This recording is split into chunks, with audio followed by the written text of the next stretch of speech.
I welcome all of you to this interview with Noam Chomsky for presentation at the Kerala Literature Festival 2018 in Kozhikode later this week. Professor Chomsky is a laureate professor in the Department of Linguistics in the College of Behavioral Sciences at the University of Arizona in Tucson, where his tasks, I understand, include teaching undergraduate classes after a gap of 40 years.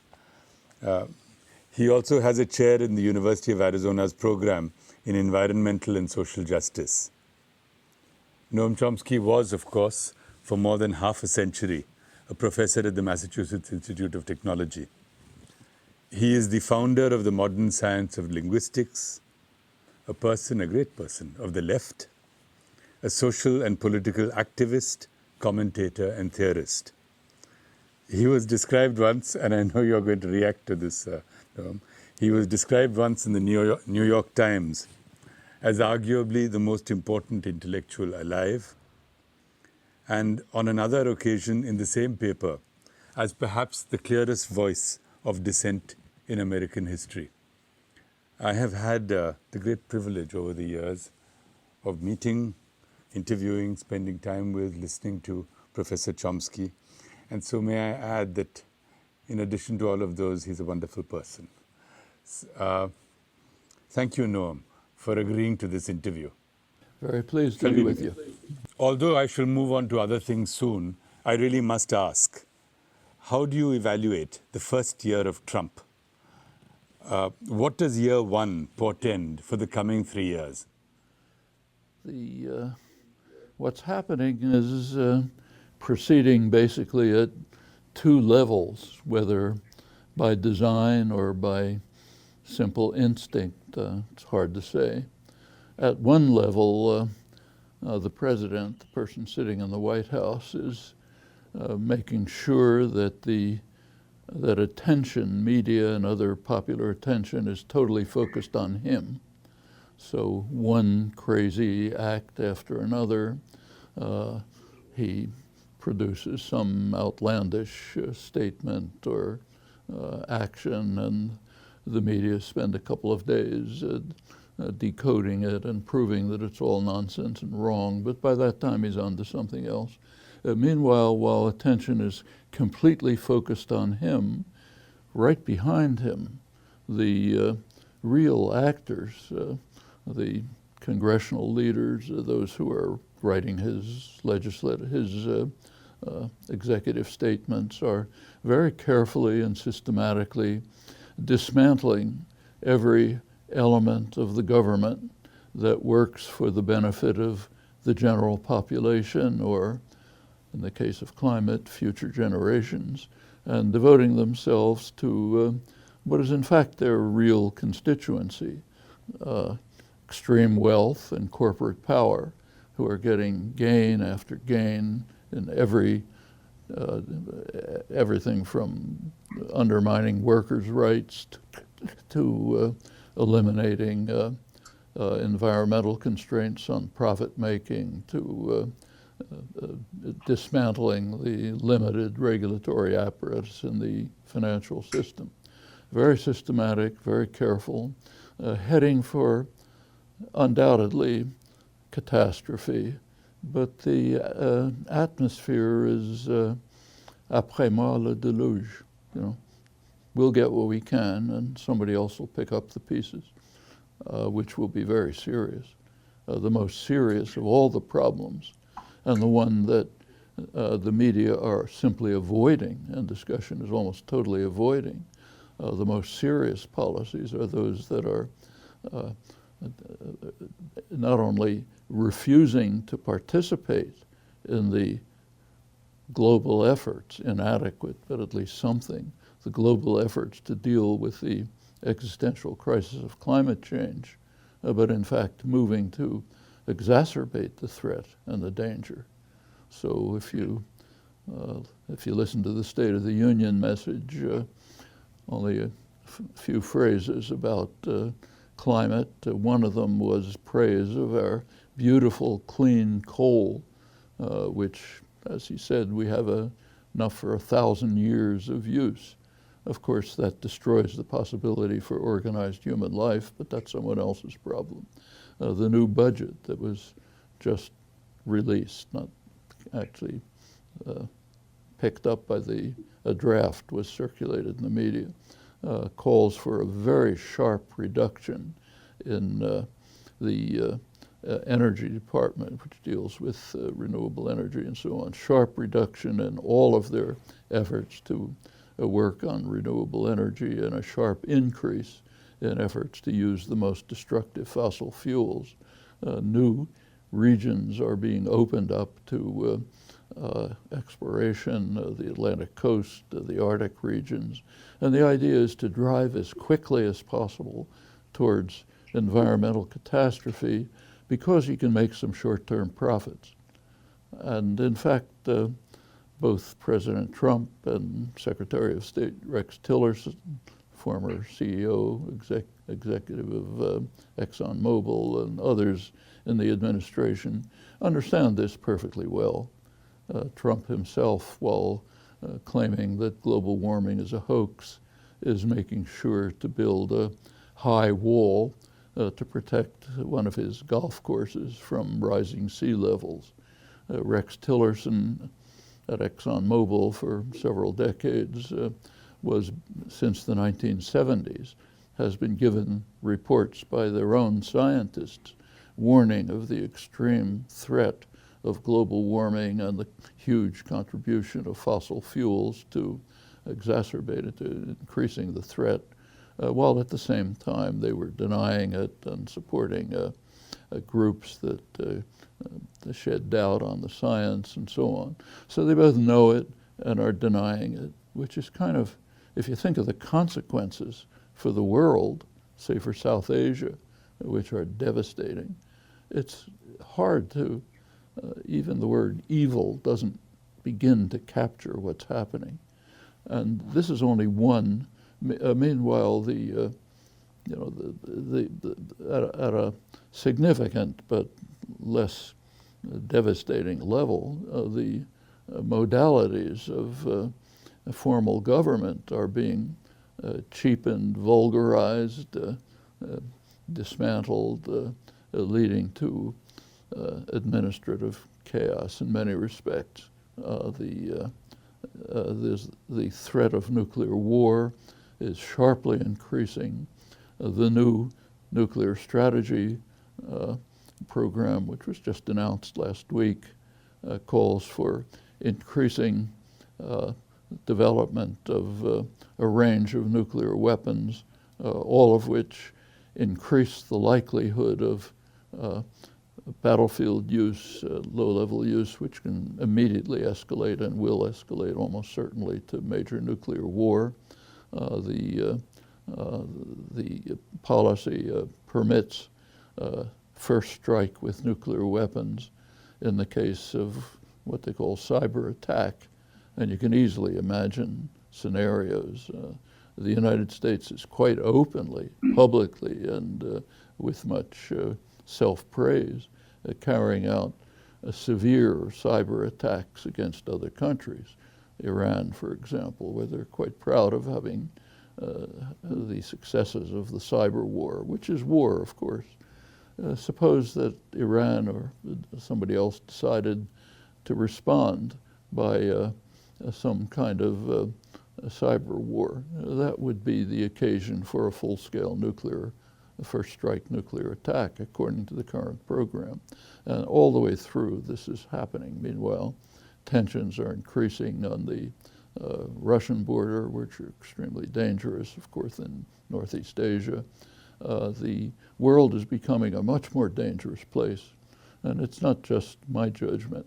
As you probably saw, the famous Doomsday Clock of the Bulletin of Atomic Scientists, which was set in 1947 at 7 minutes to midnight, midnight meaning terminal disaster. It's oscillated in the years since. Just a couple of weeks ago, it was advanced to 2 minutes to midnight. That's the closest it's been since 1953, when the United States and later the Soviet Union exploded the thermonuclear weapon, hydrogen bombs, which indicated the capacity to quickly destroy everything on Earth. That's where we are now with nuclear war, with climate change, where the U.S. is alone in the world, leading the way to disaster. At home, workers' rights, regulations, and so on are being dismantled. Everything is being organized in order to increase short-term profit for the super rich at a level of inequality which is almost without historical parallel, and much of the country is just collapsing. That's the first year. In addition, new conflicts and differences and disputes seem to have emerged with what we thought were traditional and stable allies. What is that the conflicts with allies? Well, for new conflicts and differences and disputes seem. And what is the significance of Trump for U.S. relations with the world in general? Because you've touched on that, but new conflicts and differences seem to have emerged, even with U.S. relations with what seem to be traditional allies. Well, the world is pretty much appalled by Trump's actions. Almost, I mean, just take this morning. Yesterday, a couple of days ago, Trump made one of his wild statements about Britain, how the British are protesting the National Health Service and it's collapsing because it doesn't work, and the British are demonstrating in opposition to it. Theresa May, the Prime Minister, was formed the rare feat of bringing the Tories and Labour together in defense of the NHS. Actually. Well, in fact, the demonstration was in favor of the NHS and calling for opposing the Tory efforts to cut back on it. And it's in fact, despite Tory policies of undermining it, it's still the best health service in the world, and they know it very well. The privatized U.S. health service that Trump is advocating is an absolute international scandal. It's about twice the cost, per capita cost, of comparable countries, and has some of the worst outcomes. Immense bureaucracy, administrative waste, huge profits for insurance companies. Drugs are twice the cost of anywhere else. I mean, it's basically a disaster for the population, but that's what he's advocating because it's good for private enterprise. And condemning the British is just another one of the many steps he's taken to alienate, in this case, the closest ally, practically all others. About the only ally, actually client, that he's where he's been very effusive in his support is Israel, to the detriment of the possibility of any form of meaningful, peaceful arrangements in the region. Yeah, so that's a continuation. Turning away from Trump for a little while, I'm going to continuing on the theme of the world under late capitalism. I've been reading some of your work and listening to some of your interviews on the subject. Now, what are the implications of new developments in artificial intelligence and robotics for the future of work, for the future of the working class, and for the future of capitalism? Well, that's quite an interesting issue. There is, of course, an increase in robotization, automation, and there's lots of discussion about the potential impact on the destruction of the elimination of meaningful employment for huge masses of people and the social and other consequences that will follow. There's much discussion, but interestingly, there's no evidence that it's happening. If robotization was being pushed forward, developed at a level different from anything that's gone on in the past. There's a constant, a long history of more automation. If it was happening, you would see it right away in productivity figures. The more you have automation, the more productivity goes up. Productivity is a measure of the amount of output per labor input. So if human labor input was declining relative to automated production, you'd see a rise in productivity. That's elementary, but you don't. The productivity is very low. It's much lower than it was in the productivity gains, or much lower than they were in the 50s and the 60s during the Great Growth period. So there's been a slowdown in productivity, which means that the automation and robotization that is taking place is not having a notable impact on the labor market. Furthermore, the idea that there's no work to be done, human work to be done, is just outlandish. Just walk around any city in the United States. The infrastructure is collapsing. Transportation doesn't work. The roads are collapsing. The hospitals are understaffed. They need the schools are teacher-student ratios declining because there aren't enough teachers to go into the classrooms. At every level of the society, from construction work to education to health to research and development, high technology. There's a massive need for human labor all through the economy. And there are plenty of resources for it, and there are plenty of people who want to work. But the system is so dysfunctional that it is unable to put together eager hands, work that has to be done, and ample resources. And instead, we hear complaints about warnings about the potential threat that the need for labor will be disappearing. Theoretically, in the longer term, that should be happening. And if it does, it's a very good thing in a decent society. Take the United States is a highly overworked society. People work many more days a year than they do in comparable countries, over a month or 6 weeks a year more, not for anything better in the level of income. The country's overworked. It needs more leisure, sensible, and leisure can be used for creative and constructive work, for education, for doing things that people want, for just enjoying themselves. Every reason for hoping that the boring, dangerous work will be taken over by automated systems, freeing people for more creative, inventive, self-fulfilling work and better lives in a decent society. Of course, the way things are organized, if say if mining is automated, people are out of work. They shouldn't be. They should be turning to less dangerous, more constructive, more creative activities. And indeed, the mining shouldn't even be taking place in the first place. But there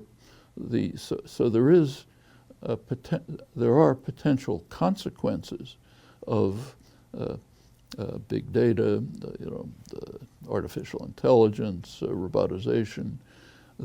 They can be organized so that they're very beneficial.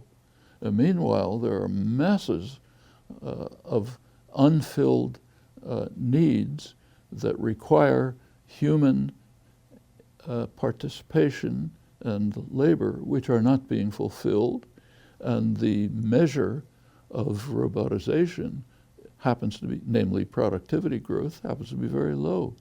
That's the reality of the situation. Another aspect of present-day capitalism that issues that affect an issue that affects countries like India and the United States as well. How is it that under late capitalism there is a new wave of obscurantism and anti-science going across almost all over the world.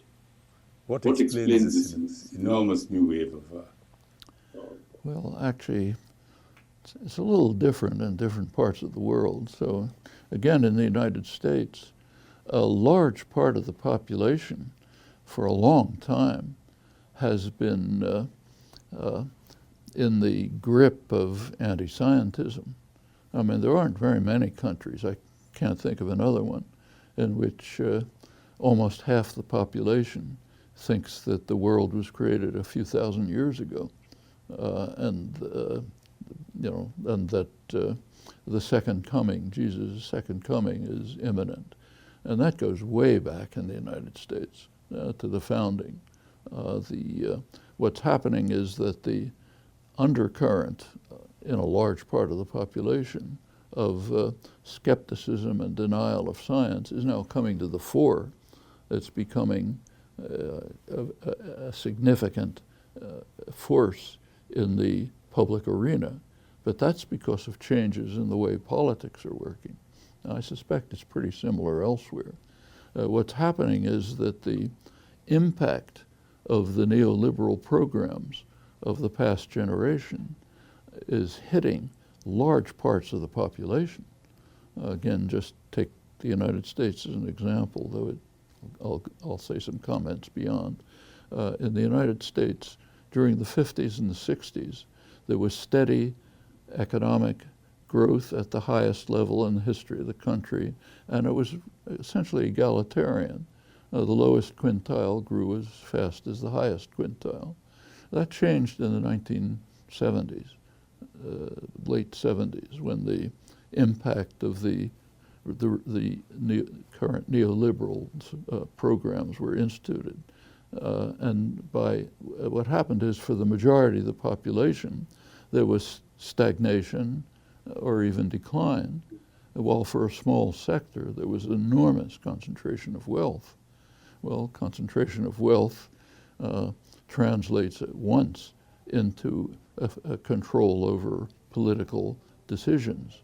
So political decisions were made under the impact of lobbying and campaign funding, which accelerate the process. And you get a cycle which continues. Just to illustrate what it was like, in the year 2007, that was at, if you recall, at the peak of euphoria among elites and among economists about the marvelous economy and the great moderation, how wonderful it was doing.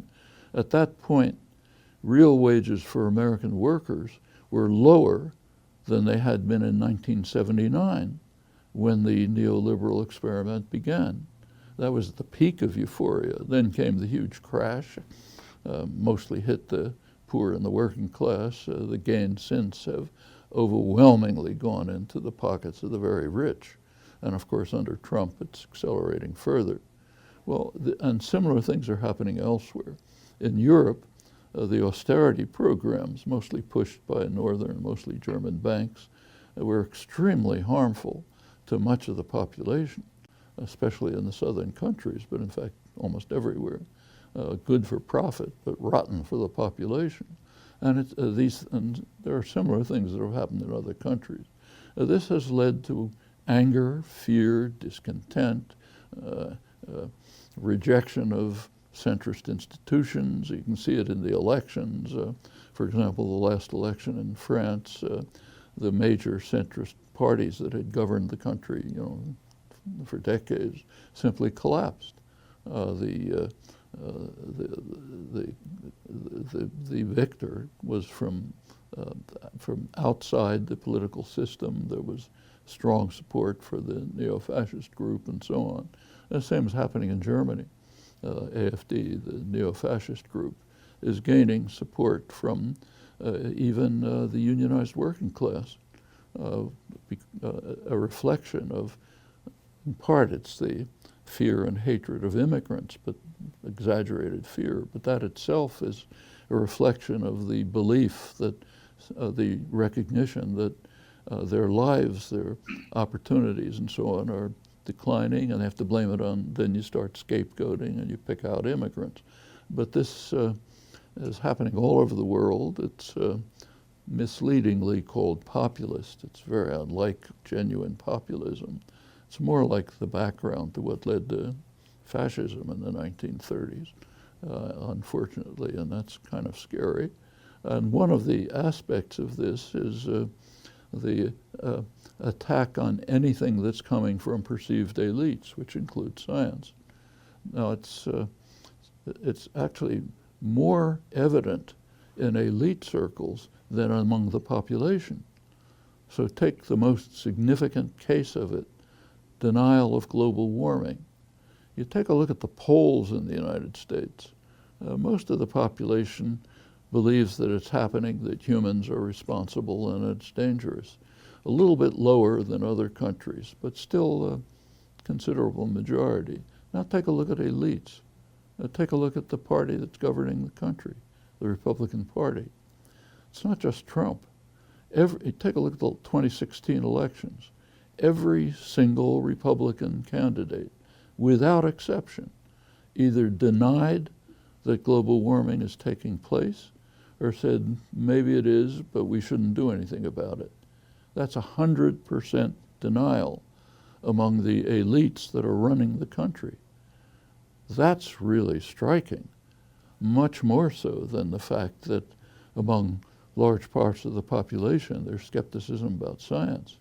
This is the top, most powerful elites in the world who are denying, flatly denying, the most important for human beings, the most important scientific conclusions of the present period. That's pretty dramatic. Well, in addition, in countries like India, there's, and elsewhere, there's the whole issue of religious obscurantism and religion itself being used as a political mobilization strategy. That's happening in many places. Again, take the United States, which I keep talking about for one thing because it's by far the most powerful country in the world, in fact, in history. So what happens in the United States is of overwhelming importance. Secondly, because I happen to be here, my country, I'm concerned with it. Thirdly, because we know a great deal about it. So it's what happens very important, and what you're describing is happening here overwhelmingly. As I mentioned, the United States has had a very high level of religious fundamentalism since its origins, but it was usually pretty much in the background. Now it's come forward as a major factor in the political and social and economic system. And the reason has a lot to do with the drift from the sort of mildly social democratic welfare state capitalism of the 50s and the 60s to the extreme right-wing neoliberal policies of the 80s and since. One effect of this is that both political parties have shifted well to the right. So the Clintonite New Democrats, as they call themselves, are basically pretty much what moderate Republicans used to be. Meanwhile, the Republican Party has just drifted off the spectrum. They've conservative political analysts from the American Enterprise Institute, conservative think tank, describe today's Republican Party as a radical insurgency that has abandoned parliamentary politics. And what that means is that the policies have become so dedicated to the concerns and interests of extreme wealth and corporate power that they simply cannot possibly get votes on their actual policies. So they've naturally turned to the alternative, trying to organize and mobilize sectors of the population that have always been there, in fact substantially, but had never been really organized as a major political force. So evangelical Christians, who are maybe 25 or 30% of the population, ultra-nationalists, white supremacists, groups like that are being molded together into a popular base for the Republican Party. And out of that come similar things are happening in other countries. So I mentioned AfD in Germany, for example, or Le Pen and the National Front in France. And I think at root, rather similar it differs from place to place, but something rather similar can be found that's a factor that's common to all of this. And I think it does trace back to the significant shift in global economic policies from the relatively progressive, mildly progressive policies of the 50s and 60s to the extremely reactionary policies of the 80s and 90s and since, which have had an effect on the population, on the growth. And one aspect of it is what you mentioned, the exploitation of religious fundamentalism for political ends. There are many analogs in history. The way, say, the Nazis exploited anti-Semitism as a means of mobilizing the population with horrendous results, as we know.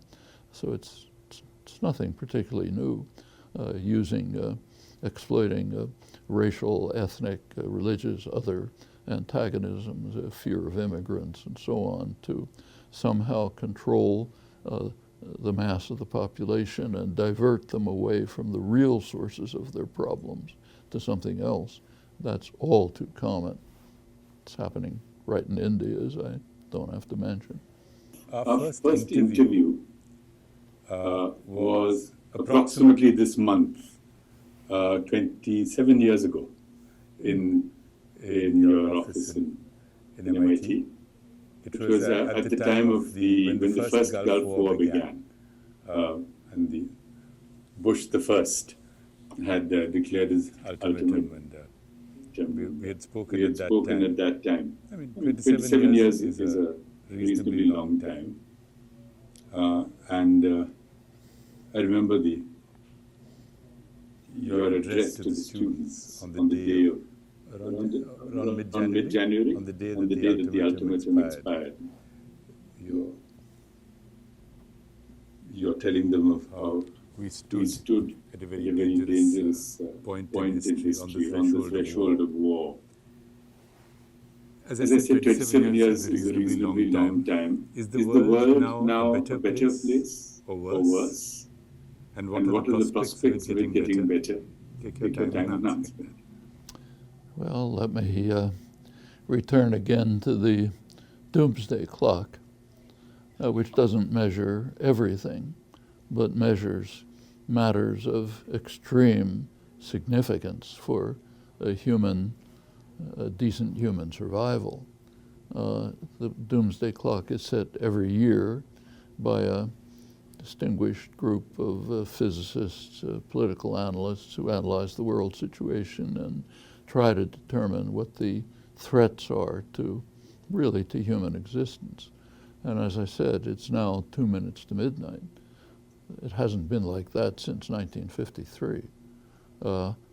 2 years ago, it was moved to 3 minutes forward to 3 minutes to midnight, which is higher than it had been for decades. And that's continuing. When Trump was elected, right afterwards, it was moved to another half minute.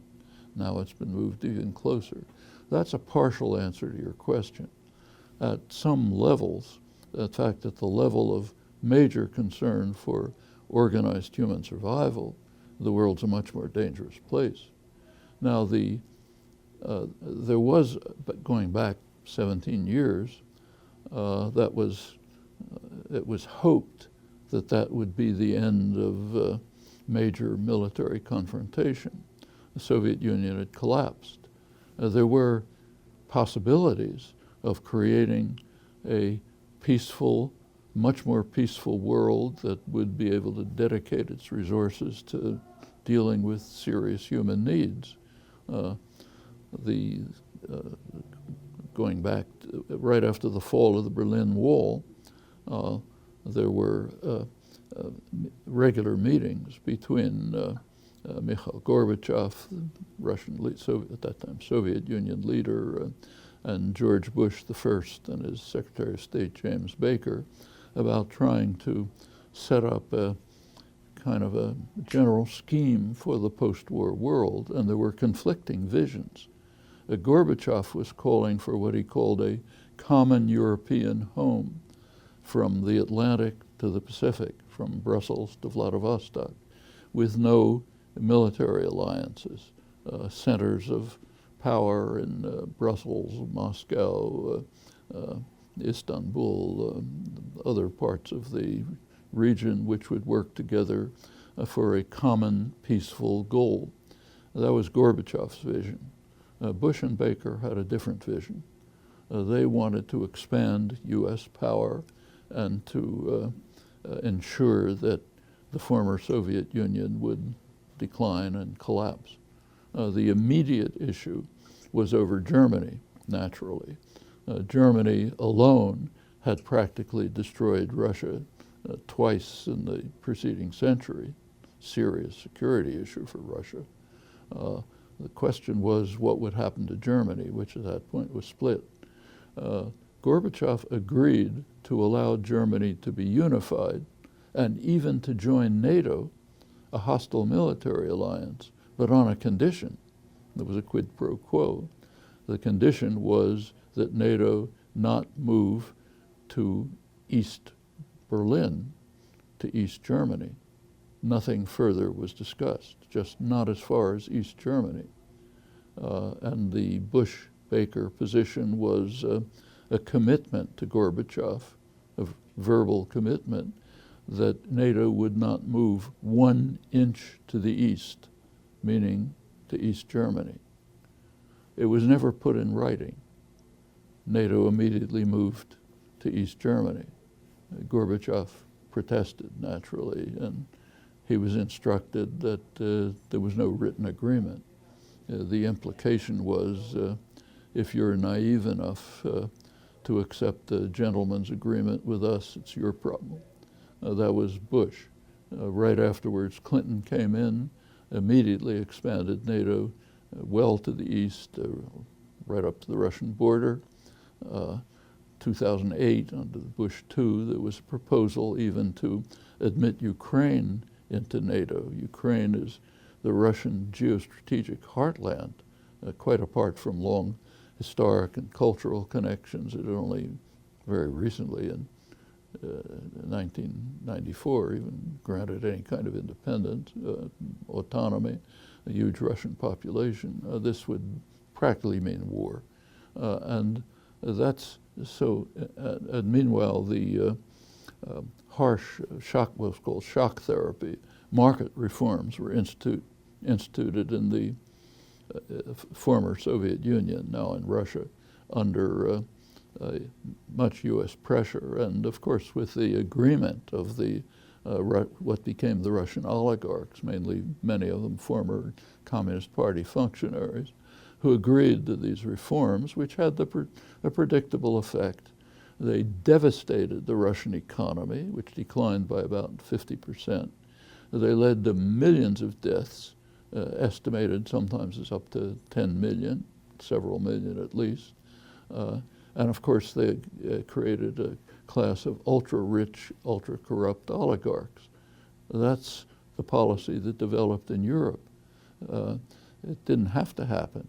Meanwhile, if we go back 17 years, recall that Bush #1, we're talking about the statesman like 27 years. 27 years, sorry, 27 years. 27 years. Arithmetic's off.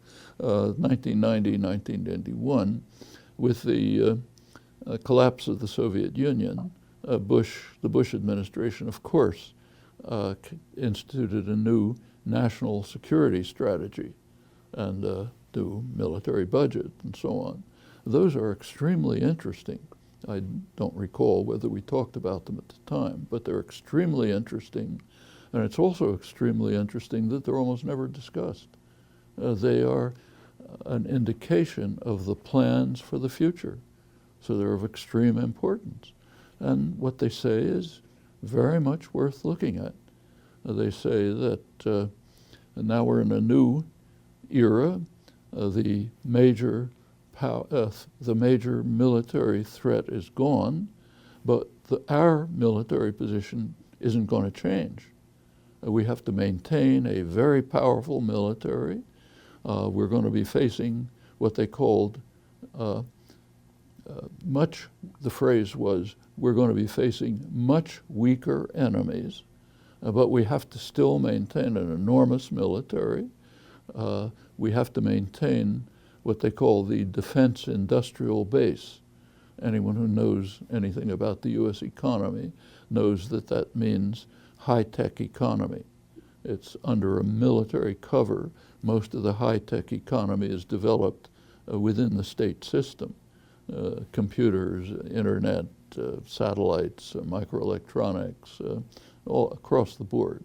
So we have to maintain the basically industrial policy which supports advanced industry through the under the cover of the military.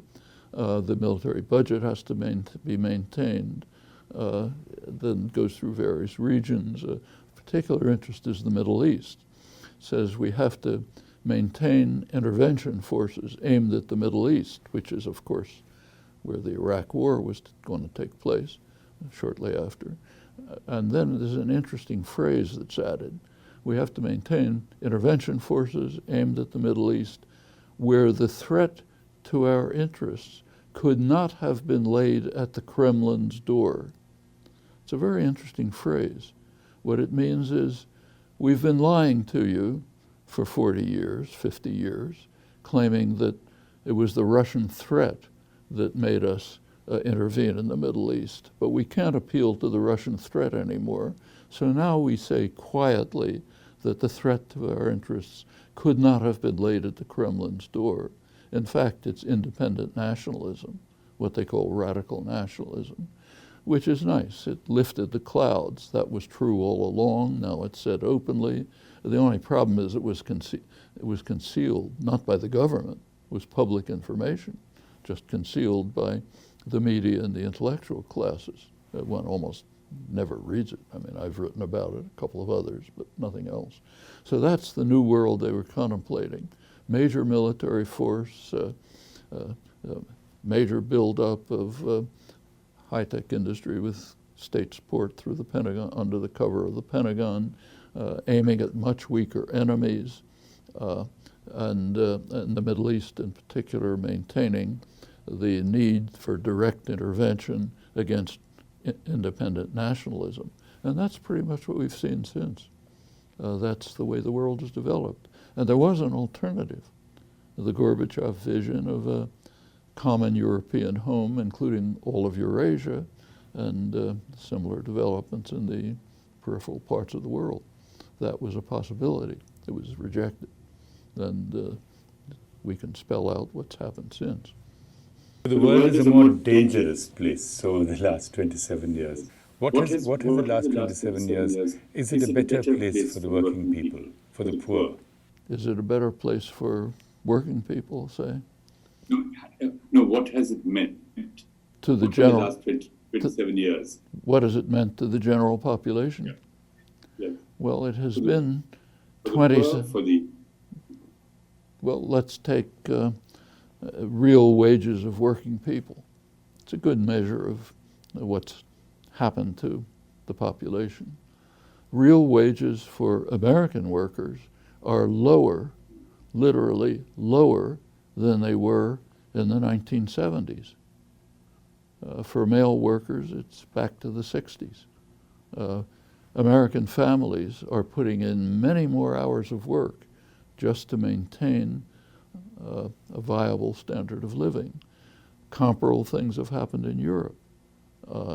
Other parts of the world, there are various differences. So East Asia has continued its economic rise and development, but since the crash in the late 90s, which was largely caused by the expansion of financialization, since that crash, Northeast Asian growth has in fact slowed considerably. If East Asian growth had continued at the level up to the crash, it would be much higher than it is now. I think, of course, things, in a way, things constantly improve.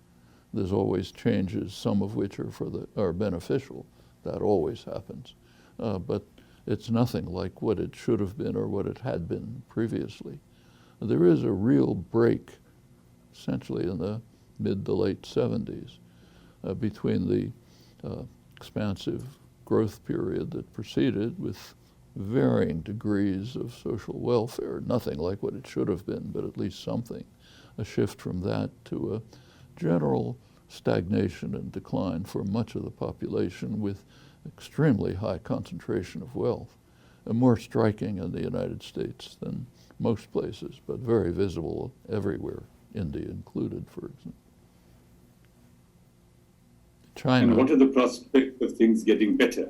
Are things getting? What are the prospects of things getting better? What are the positive? Lots of things. Lots of things. Politically? Yeah, there are lots of things that are very promising, extremely promising. So again, take the United States. Go back to the 2016 election. The fact that the election was won by a billionaire with huge amounts of campaign spending, almost $1 billion for the campaign, enormous media support, is not very surprising.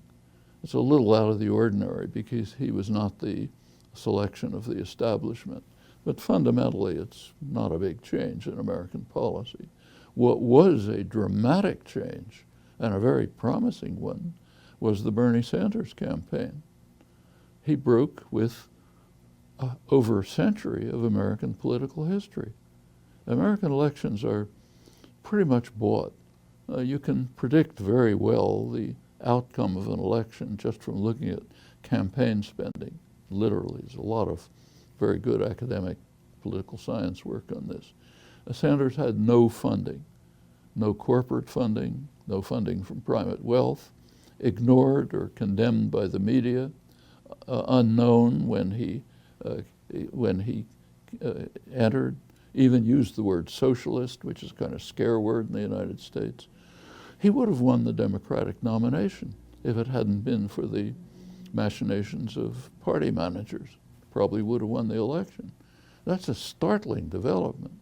Now, after the election, he's by far the most popular political figure in the country. And the groups that have developed in the aftermath of the election under what he calls our revolution are doing very interesting things. Quite interestingly, there's almost no media commentary on this.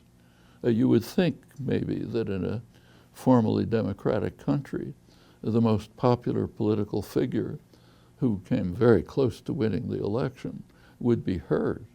You'd hear his voice, you'd hear what he's doing, what he says. Take a look at the media, almost nothing. But it's there, and it means, and it's incidentally most prominent among younger people, which is an indication of what could happen in the future. Similar things are happening elsewhere. The Jeremy Corbyn takeover of the Labour Party in England over the strong opposition of the Labour Party elite, the parliamentary Labour Party, who hated him. That's very striking and important. And I think we see similar things elsewhere.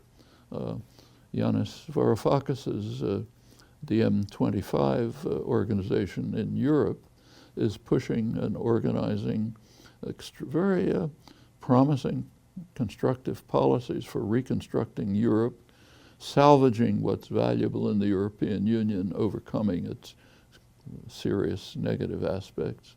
Those are very important developments, and we find them in many ways. Latin America for years had been in the forefront of very significant changes. There's been a regression, but it's not over. I think it'll come back. These are promising prospects for the future. How about in the other area of your interest? Are there promising things for the future in West Asia? Do you see the... Well, that's a pretty depressing scene, actually. The Arab world did have the so-called Arab Spring, which was quite promising. Many important developments in Egypt, elsewhere. They've been mostly crushed by force and violence. In Egypt, a military dictatorship was instituted, which has brought about one of the worst periods in modern Egyptian history. Saudi Arabia, very significant because of its enormous oil resources. In Saudi Arabia, the Arab Spring never even began. Repression was so severe that the mildest efforts to protest were instantly crushed and nothing happened. Same in the Emirates and the oil-producing states. Syria, there was a protest, a significant protest of strong democratic secular elements that was crushed by extreme violence, and Syria has been torn apart and torn to shreds. Iraq was totally wrecked by the U.S. sanctions, which were virtually genocidal. Then the invasion destroyed what was left of the country, turned it into instigated sectarian ethnic conflict, ethnic conflict hadn't existed before, tore the country apart, finally led to the growth of ISIS, spread over the region. Libya, in Libya, it turns out, we now know from released archival materials, that there have been long-term plans with the British in the lead, but the United States and France not far behind, somehow to find a way to overthrow Gaddafi. They used the opportunity of the uprising to carry out a major attack which murdered Gaddafi, destroyed much of the country, killed at least 10,000 people, maybe more, left the country in the hands of warring militias, and opened a flood of weapons and jihadis to West Asia, to the Levant, but also mainly to Africa, to Western Africa, which has now become the major center of global terrorism, worse than any other place, as an immediate consequence of the destructive bombing of Libya. So the whole Iran is undergoing potentially positive developments. There are reformist elements in Iran which might succeed, but there is the severe threat of conflict with the United States. The Obama administration did reach an agreement on Iran over nuclear weapons, but the Trump administration, Trump himself has already moved significantly to try to undermine it, and the Republican leadership wants to get rid of it, which could lead to a major conflict in the region, in fact, of extremely dangerous consequences. And there are very simple ways to deal with this. I mean, the so-called Iranian threat is primarily a threat of deterrence. And the way, as U.S. intelligence concedes, a simple way to deal with it would simply be to establish a nuclear weapons-free zone in the region. Almost everyone's in favor of that. Iran is strongly in favor of it. They have in fact been leading the demand as leaders of the non-aligned movement. The Arab states have been in favor of it since our last conversation in the 90s. In fact, Egypt has initiated it. The rest of the world's in favor of it. The reason it doesn't, that would eliminate any potential Iranian threat for those who believe there is such a threat. It would eliminate it. And why doesn't it happen? The U.S. won't allow it. Every 5-year nuclear review session, the issue comes up, the U.S. blocks it. Obama was the latest in 2015, and everyone knows the reasons. The reasons are simply to protect Israel's nuclear weapons system from inspection. It won't allow it. So you can't, so that method for solving that problem is off the table. But policies can change. They're not graven in stone. Going back to your earlier comment, there are prospects for changing the policies, but they have to be known, understood. The public has to be aware, organized, and active. That takes work and effort. Even the first step hasn't been made, like what I just mentioned about the nuclear weapons-free zone. Almost nobody knows about that. It's basically concealed. It's public, It's not classified. It's all public knowledge, but it doesn't reach the public. There's a huge gap, and it can be filled, but it takes work and effort. So your review is actually the bleakest, the bleakest sort of area in your review seems to be, of the last 27 years, seems to be West Asia, the Middle East, right? It's one of the most dangerous areas. Of course, the U.S. invasion of, U.S.-British invasion of Iraq in 2003 is the worst crime of this century and had extremely harmful effects, not only on Iraq, but on the whole region. Just the instigation of a sectarian conflict has spread through the region and tearing it apart and posing extreme dangers with the Saudi Emirate effort to counter the spread of Iranian influence. That's quite dangerous with the U.S. and Britain, in fact, right behind. The Saudi attack on Yemen with U.S. weapons and U.S. and British support is causing one of the greatest humanitarian disasters currently in the world.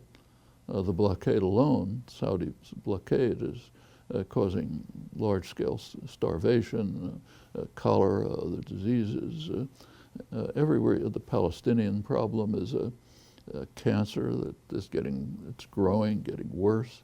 Gaza may literally be unlivable, literally, within a few years because of the savage Israeli policies, not only the regular brutal attacks, but the blockade, the cutting off of aid, the refusal to allow construction, and so on. There are serious problems and a threat to the world which is enormous. They can all blow up very quickly. I've taken our scheduled time. Noam, thank you. As I said, we've ended our scheduled time, so with great reluctance, I must draw this to a close. But before I do so, may I once again invite you to Kerala. You and your wife Valeria must come. Do come and visit us. I hope my wife Valeria and I will be able to accept the invitation. Yeah, in a situation where working in difficult circumstances, it would perhaps the efforts that are being made here would be of interest to both of you, and we look forward to seeing you here soon. Very much hope so. Thank you both very hope much. so. Thank you very much. Thank you.